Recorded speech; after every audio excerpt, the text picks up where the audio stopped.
Op is treated poorly by her in-laws for her entire relationship, and her husband never defends her. As revenge, gives the in-laws crappy presents for Christmas and a divorce for her husband. Prenup they forced Op to sign works in her favor.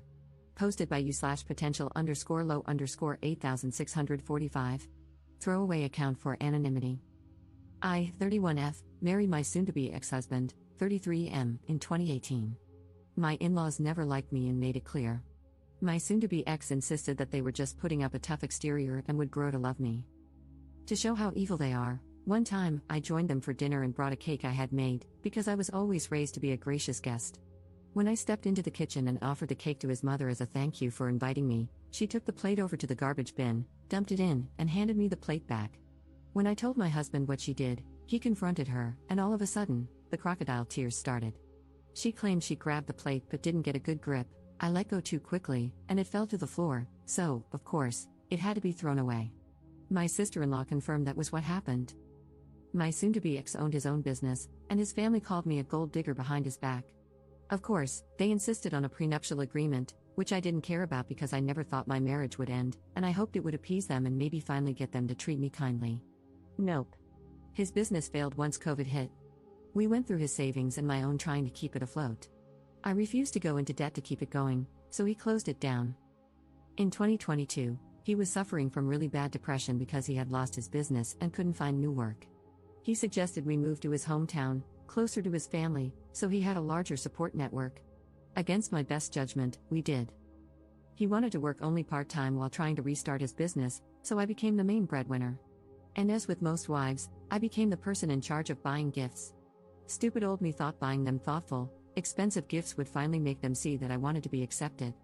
Gifts to us were labeled as couples gifts but were clearly for my soon-to-be ex only. Every holiday was spent with them. There were monthly dinners with the whole family. After a year, I realized that if I ever tried to talk or join a conversation, everyone would go quiet, so I just stopped talking when I visited. In early December, they finalized plans for Christmas. A few days later, my soon-to-be ex said his family had decided they didn't want me to join them for Christmas Eve dinner and Christmas lunch because I ruined the family vibe. I replied, "Fine, we'll do our own thing instead." My soon-to-be ex sheepishly looked away and said he was still going to go. I was livid and so disappointed in him. That was the moment I knew my marriage was over. So, I returned the presents I had bought for his family.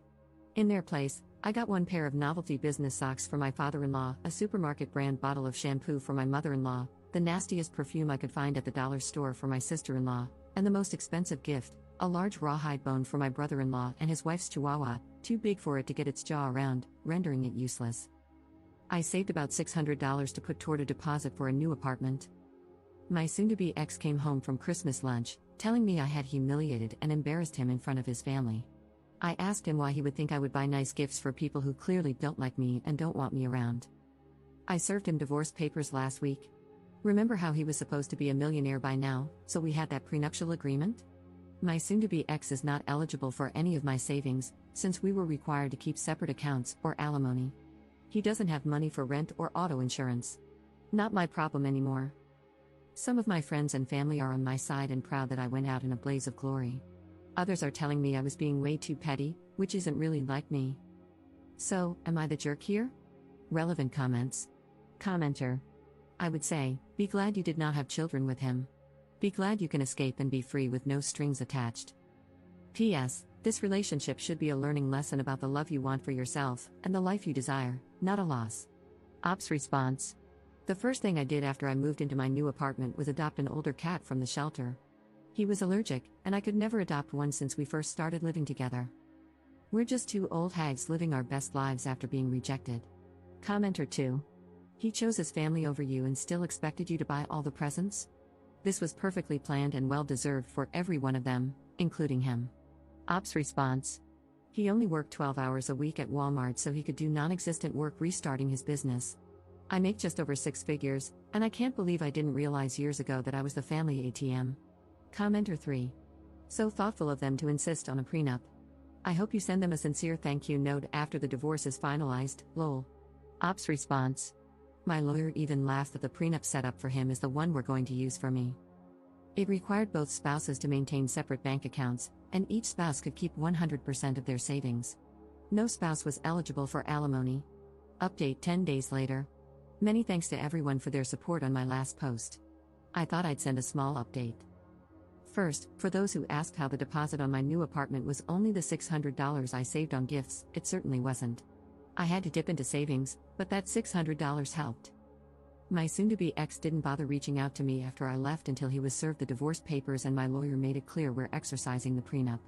Then, for a few days, it was loving voicemails and texts I never picked up from him and his family, trying to convince me to come back, which eventually turned into threatening and cruel voicemails and texts when it became clear I wasn't budging. My lawyer suggested I don't block them so we have evidence of harassment if needed. Basically, give them the rope to hang themselves with. But then, last night, I got call after call from my soon-to-be ex. Stupidly, I picked up, thinking there was some kind of emergency or something. I had barely gotten out a hello when he said, "The rent is a week late." I told him that was strange because I had paid my landlord 6 days ago. He paused, sighed dramatically, and replied, "No, the rent for here." I reminded him that I don't live there and he shouldn't expect rent. Cue his parents both texting me, claiming they're going to sue me to pay the remainder of the lease in full. I'm not worried about having an eviction on my record since the apartment is in his parents' names. When we first announced we were moving to his hometown, they rented an apartment for us right away so we could move in immediately. They've been renewing the lease each year. We had to pay his parents, and then they would write a check to the landlord, who has no idea who my soon-to-be ex and I are, let alone that we live there. Red flag, I know. I'm glad I had a few weeks to prepare for my departure since they'd probably have used the fact that it's their apartment to kick me out immediately. Divorce is probably going to be a bumpy ride with this manchild and his psycho parents. Any advice from anyone who's been through it is welcome. Relevant comments. Commenter. Do you even have a contract at the place where your soon-to-be ex is living? I don't think they have a basis for suing you, lol. What does your lawyer say? Ops response. The lawyer is confident they have no leg to stand on. I haven't signed any type of lease, and the utilities are in their name too because they were afraid of having too many names connected to the apartment and the landlord finding out. So, they are on the hook for everything that doesn't get paid. But hey, that was their choice and their scheming. FAFO. Second update 13 days later. Hi, if this isn't the right place to post any updates, please direct me to a subreddit that better fits. Super sorry if I'm annoying members who aren't interested, but a few requested an update. For those who commented that my soon-to-be former in-laws were probably charging my soon-to-be ex and me more than the amount on the lease, you were right. And we wouldn't have found out if they weren't so entitled and determined to hurt me. They got a cousin, who happens to be a lawyer, to send me a letter demanding that I pay the entirety of the remainder of the lease or they would file suit and force me to pay it. Clearly a scare tactic. So my lawyer sent a formal request to their lawyer for a copy of the lease, which I've never seen, and a copy of their written agreement with us as sublessees, which doesn't exist. They sent the lease and insisted the sublease agreement was a verbal contract. Not only is subleasing explicitly prohibited, but my mother-in-law and father-in-law had been charging us an extra $200 each month. So we notified the landlord that I had been living there with my soon-to-be ex-husband while the lessees were living in their own house throughout the duration of the lease. We also sent copies of my driver's license, with the address, and over 2 years of bank and credit card statements listing the address. They were served with a 30-day eviction notice yesterday, which I know about because my mother-in-law left a voicemail accusing me of kicking my soon-to-be ex out of his home and mentioning that she now drives with a baseball bat in her car and will be keeping an eye out for me, lol. Obviously, my lawyer's expertise is in family law and this was outside her purview, so she referred me to a colleague who specializes in real estate law. We met today to devise a battle plan, and I am now suing my mother-in-law and father-in-law for all the money I can prove I transferred for rent throughout my residency there, since the apartment was technically not a legal rental. They had no clean hands to sublease to us and then sue me.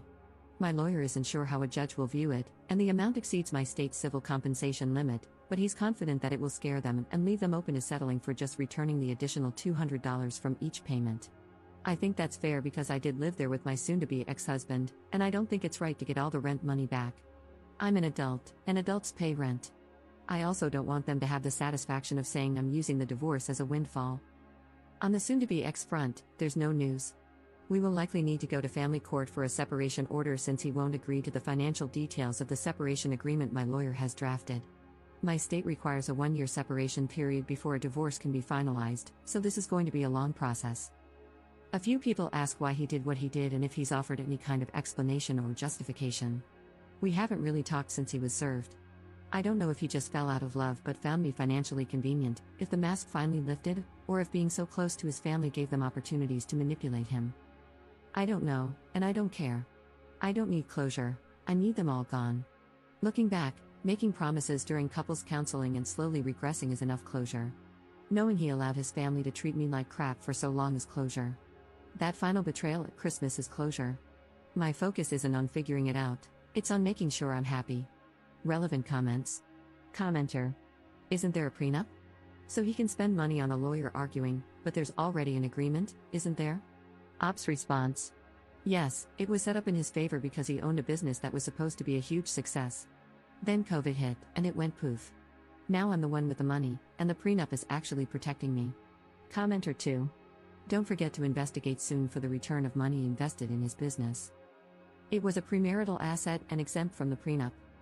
Worth a shot to see if you can recover some or all of that wasted savings. Ops response. I had never thought of this. I'll bring it up when I meet with my lawyer next time. Commenter 3. Keep their calls and text messages as evidence for a protective order. Ops response. Absolutely, she's going to regret it because she works for the school district, and a restraining order won't allow her to teach. Commenter 4. I don't know, and I don't care. I don't need closure, I need them all gone. And that's how you know you're starting to heal. Too many people let toxic exes back into their lives in the name of closure. The truth is that when someone hurts you like that, it's not your job to figure out why. What matters is that they did, and you need to leave to protect yourself. You're absolutely amazing. Ops response. Thank you, honestly, I feel like a new person, like someone who's been ill and is finally able to go outside and breathe fresh air.